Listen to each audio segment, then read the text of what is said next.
ছোটবেলায় আম্মু বলতো যে মাইকেল জ্যাকসন নাকি তার গায়ের রং পছন্দ করতো না, তাই তিনি প্লাস্টিক সার্জারি করে তার কালো থেকে সাদাতে আসেন।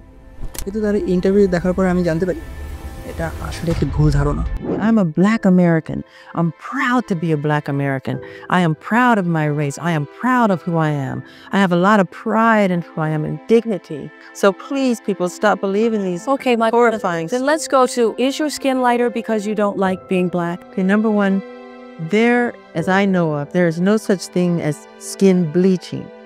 I have never seen it. I don't know what it is. Number one, this is the situation. I have a skin disorder that destroys the pigmentation of the skin. It's something that I cannot help. Michael জ্যাকসনের গায়ের রং পরিবর্তন হয়েছিল একটা রোগের কারণে, যার নাম ছিল ভিটিলোগো।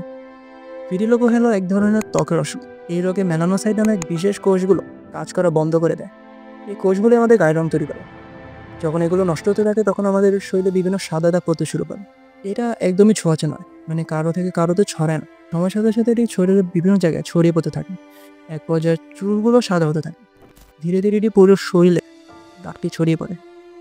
সেই সময়কার ডাক্তার এটি মিডিয়াতে প্রমাণও দেয়, কিন্তু মিডিয়ার গুজব মানুষকে ভুল প্রমাণ দিতে কখনো পিছিয়ে হয় না।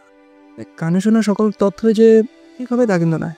কিছু জিনিস অ্যানালাইসিস করে বের করতে হয়, তার জন্য তো আমি আছি। Just follow more information.